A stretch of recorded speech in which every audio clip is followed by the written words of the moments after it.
This is Dawn of the Last Medici, written by Barrel Coops. Florence shivered beneath the midnight bells. Their iron song rolled over rain-slick rooftops, tolling not just the hour, but the slow decay of a city rotting under its own beauty. April's drizzle stitched silver threads across cracked terracotta, gliding down the faces of crumbling walls. In the cramped, lamp-lit workshop behind the old apothecary, Matteo's hands were raw from work, his apron stiff with stains. The tincture in the mortar was wrong, too pale, too thin. "Damn!" he muttered, grinding the pestle harder, as if force could change failure. The root was bad, all of it spoiled. Behind him, Maestro Bernardi slept face down on a scatter of manuscripts, ink bleeding into the creases of his mouth. Matteo almost woke him, but the old man had been working since noon without food. Instead, Matteo banked the coals and stepped into the alley, hoping for air. That's when the voices came. Two men, low and deliberate, moving through the shadows like knives wrapped in cloth. "He will be at Mass at dawn," one said, barely louder than the drip of rain from the eaves. "Santa Croce. No guards. The boy thinks himself untouchable." "Then he dies like the rest," the other replied. "Savonarola's orders." Matteo froze. His heart hammered so loud he thought they'd hear it. He was a rabbit in the snare already, caught before the trap had even sprung. "You're sure the priest will open the doors?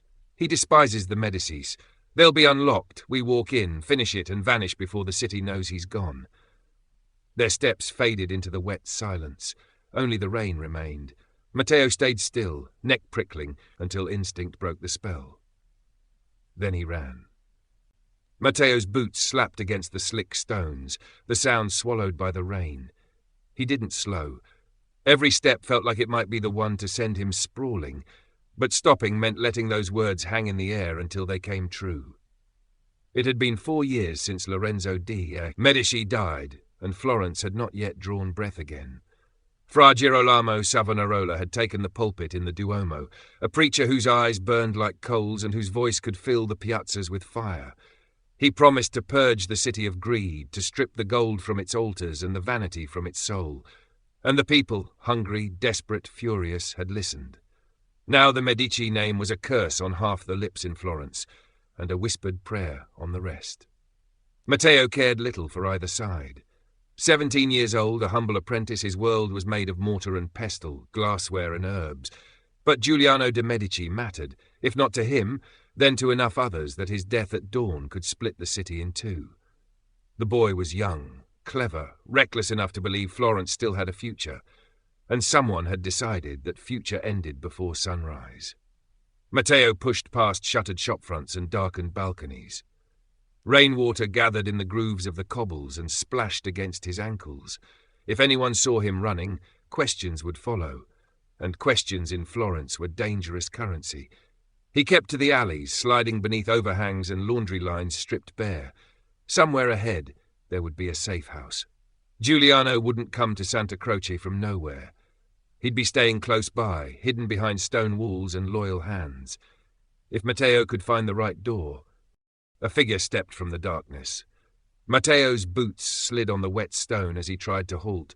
A hooded monk blocked the alley, his robes soaked through, rain dripping from the folds.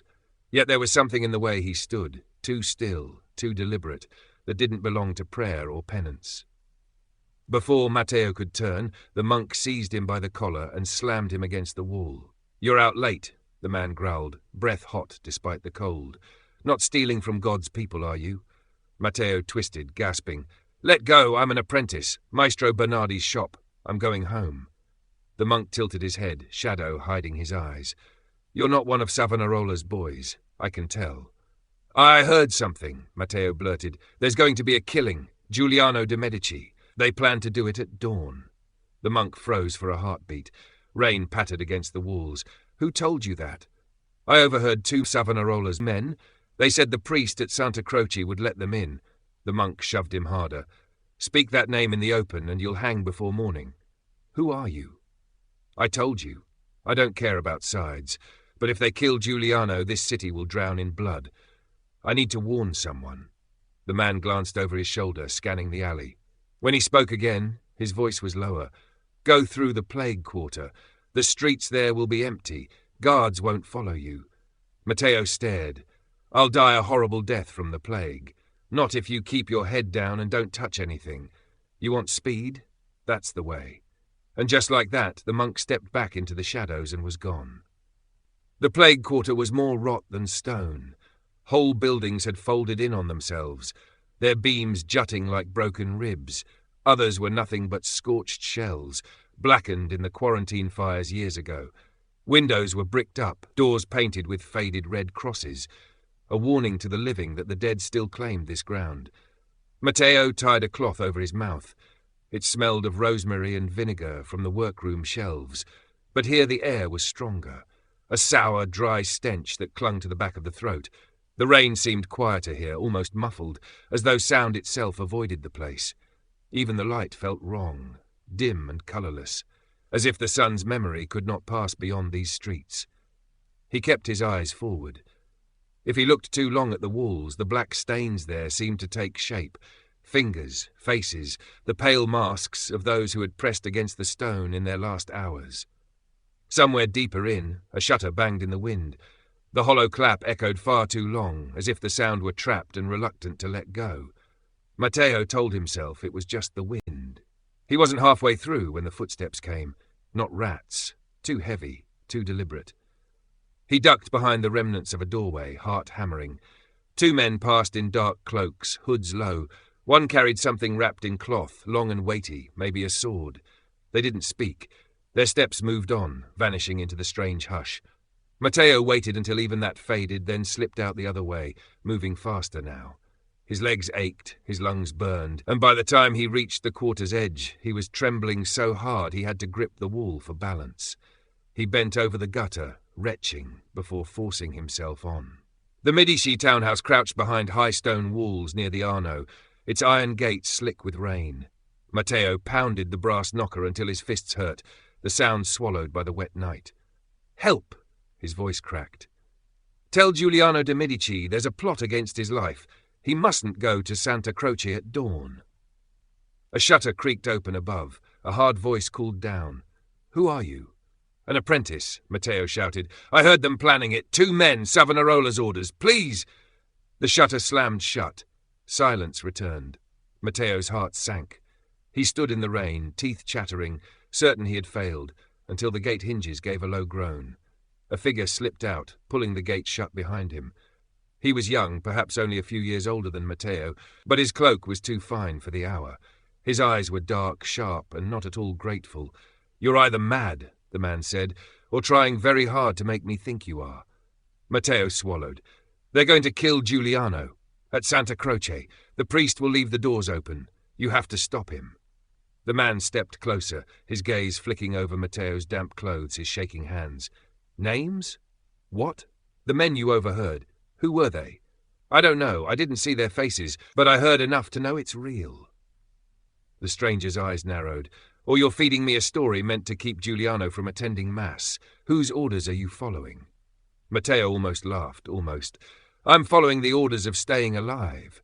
If I wanted Giuliano dead, I wouldn't be standing here in the rain warning you." A long moment passed. Then the man gave a short nod. "Come inside." He led Matteo through a side passage into a narrow hall lined with oil lamps. The air smelled faintly of damp velvet and wax. In a small study, maps and sealed letters littered a table. Another man sat behind it, older, broader, with a scar down his jaw. The younger man spoke first. "Uncle, this is Matteo. He claims to have overheard an attempt on Giuliano's life." Matteo blinked. "You're not Giuliano?" The young man shook his head. "Carlo, Giuliano left for Santa Croce an hour ago. Alone." The floor seemed to tilt beneath Matteo's feet. "Then I'm too late." "Not necessarily," the scarred man said, rising. "We have horses. Can you guess the route they'll take?" "I can guess," Matteo said, though his stomach was a knot. "Then guess fast," Carlo said. His voice held no more doubt now, only urgency. "If we don't reach him, Florence will be bleeding before the sun comes up." The hooves were thunder on the wet stones, striking sparks where they hit bare rock. Matteo clung to the saddle, every jolt rattling his teeth, his fingers locked in a death grip around the reins. Carlo rode ahead, his cloak streaming behind him, torchlight flaring and dying in the rain. The streets narrowed, funneling them between looming walls and shuttered windows. Every shadow felt alive. They tore through the Piazza della Signoria, scattering a pair of drunks who shouted curses after them. Carlo's uncle peeled away toward the guard barracks, his horse sliding dangerously as it rounded the corner. "He'll never bring enough men in time," Matteo shouted over the wind. "Then we don't wait for him." Carlo's voice was a rasp. A sharp turn nearly threw Matteo from the saddle. They plunged to a merchant street lined with covered stalls, the tarpaulin sheets snapping in the wind like startled birds. A rope dangled low across the alley. Matteo ducked too late, catching it across his shoulder hard enough to spin him in the saddle. "We'll never reach Santa Croce by the main roads," he yelled. "Then where?" Carlo snapped back. "There's an aqueduct path under the artisan district. Tight, but faster." Carlo didn't hesitate. He yanked the reins and cut sharply into a side alley, hooves skidding. A cart loomed out of the dark, its driver asleep beneath a blanket. Carlo's horse cleared it in one clean leap. Matteo's barely made it, his knee slamming the cart's edge in a burst of white-hot pain. They pounded past an abandoned glassworks, the building's roof half collapsed, ivy spilling through the broken frame. Matteo slid from the saddle, torch in hand, and scrambled down the slope to the low archway almost swallowed by weeds. The tunnel yawned before them, dark, dripping, and narrow. They led the horses in single file, the sound of their hooves echoing off damp stone. Water trickled from somewhere unseen. Rats burst from the shadows, their eyes glinting in the torchlight before vanishing into cracks. "Who are you, really?" Carlo asked without looking back. "I told you, an apprentice apothecary." Carlo gave a humourless snort. "Then why risk your life for a man you've never met?" Matteo hesitated. "Because the men I heard, they sounded like they'd already won, and that's the kind of thinking that will kill this city." Carlo glanced over his shoulder, eyes catching the torchlight. "You're not a fighter, but you're braver than most fighters I know." The tunnel sloped upward toward a faint, cold glow. When they emerged, they were at the cloister wall of Santa Croce. Above, the sky was beginning to pale. Dawn was no longer an hour away. They tied the horses behind a crumbling wall, their flanks steaming in the cold air. From here, Santa Croce loomed like a mountain of black stone, its spires cutting into the paling sky. There were no bells, no chant of monks greeting the morning, just silence, so deep it seemed to soak into the skin. Matteo crouched by the cloister wall, peering through the narrow archways. Shadows shifted at the far end of the basilica. 3 men, hoods up, one holding a blade that caught the faintest gleam of torchlight. "They're already inside," he whispered. Carlo's jaw tightened. "We take the sacristy stairs. Behind the side chapel, it comes out near the altar." "You've done this before," Matteo murmured. "I've been chased through enough churches to know the layout." The side door creaked faintly as Carlo eased it open. The cold inside was different from the night air, thicker, older, steeped in centuries of incense and dust. The smell wrapped around them like a shroud. Their footsteps were whispers on the worn flagstones, stained glass windows stretched high above, their colours dim in the pre-dawn gloom. The flicker of torchlight turned saints' faces into shifting masks, the reds and blues bleeding like wounds. Every sound carried too far, the scrape of a boot, the faint rattle of Carlo's dagger hilt. Somewhere deeper in, another set of footsteps moved with slow, careful intent. They followed the nave's curve, slipping between towering pillars, past relic cases that glittered faintly in the low light. The silence seemed to grow heavier with every step, until Matteo could feel his heartbeat echoing in his ears. Then he saw him. Giuliano Dei, Medici, stood at the altar, head bowed, his profile silvered by the light creeping in through the east windows. He was alone. Behind him, the hooded men closed in, silent and sure as wolves. Matteo didn't think. He broke cover, voice cracking like a whip in the hollow air. Giuliano turned at the shout, confusion flashing across his face just as the nearest assassin lunged. Carlo hit him from behind, the impact sending both men crashing into the pews in an explosion of splintered wood. The second man spun toward Matteo, a dagger in his fist. Matteo grabbed the nearest thing, the end of a heavy pew, and heaved it sideways. It caught the man low across the legs with a crack of bone, and he went down swearing, his blade skittering across the tiles. The third man was already moving, fast, the long knife flashing in a downward arc. Carlo twisted, but not fast enough. The blade kissed his forearm, leaving a bright ribbon of blood. Giuliano dove behind the altar, toppling a candlestick that clanged across the floor, rolling down the steps like a bell calling the dead. The first assassin shoved Carlo away and came at Matteo, taller, stronger, his face half hidden under the hood. He grabbed Matteo's collar and slammed him against a column. The shock burst the air from Matteo's lungs in one strangled gasp. "Wrong place, boy," the man hissed. Matteo's hands flailed for anything. The cold brass base of a fallen candle holder met his palm. He swung upward blindly. The blow landed with a dull, wet crack. The man dropped instantly, crumpling to the tiles, blood already spreading in an uneven halo. Across the nave, Carlo was locked with his attacker, both men slipping in the blood on the stone. Carlo wrenched the dagger free from the man's grip, reversed it, and drove it into his side with a brutal, short twist. The man sagged without a sound. The third assassin, the one Matteo had hobbled, was gone. Somewhere in the echoing dark, the door creaked and slammed. Carlo didn't chase him. He turned to Giuliano, breath harsh. "Are you hurt?" "No," Giuliano said, still stunned. "Who, what?" Matteo, wiping blood from his cheek, said flatly, "There's another." He got away. "Let him run," Carlo muttered. "By noon the whole city will know this wasn't a robbery. Someone high wanted you dead."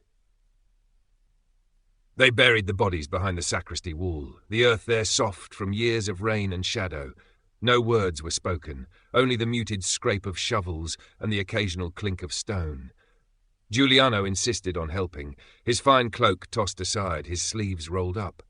There was something almost fierce in the way he worked, not just anger, but a grief that hadn't faded.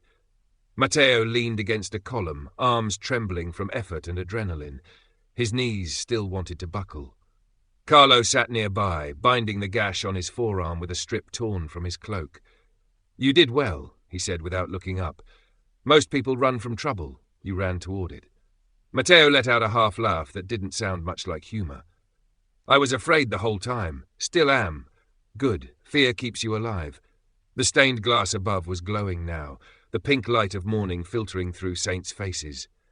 From outside came the first sounds of Florence waking, a dog barking in the distance, the creak of a cart wheel. But the silence inside the basilica was different, heavy still, as if it remembered what had happened in the dark. "What happens now?" Matteo asked. "Giuliano will make sure this doesn't vanish quietly into the streets," Carlo said. "It will be a message to Savonarola, to anyone who thinks Florence belongs to the darkness. You think people will listen? They listened to a man in rags who promised them fire. Maybe they'll listen to one who nearly died to stop it." Carlo stood, brushing dirt from his hands. "As for you, you could go back to your herbs, or you could work for us. The Medici remember their debts and pay them." Matteo looked down at his hands, still stained with earth and blood. "I'm no assassin." "No," Carlo agreed, "but you're quick, clever, and you don't run when it matters." Outside, the bells began to ring in the day. The city was waking, and though Giuliano lived, the echo of the fight still clung to the air, as if the walls themselves were holding their breath, waiting for the next blow. This was Dawn of the Last Medici, written by Barrel Coops. I hope you enjoyed my short story. Please hit the subscribe button so you don't miss the next one. I have written over 500 short stories over the years under many pen names. I will be updating these and recording them under the Barrel Coops name. I will be listing them on YouTube as fast as we can get them recorded. They will include historical drama, humor, adventure, romance, period drama, mystery, thriller, war stories, spy stories, revenge, horror, psychological horror, dystopian, disaster, children's stories, love stories, and more. Too many to name. Something for everyone. If you enjoyed this story, please give it a thumbs up. It helps others find my channel. Until next time, thank you for listening to the end.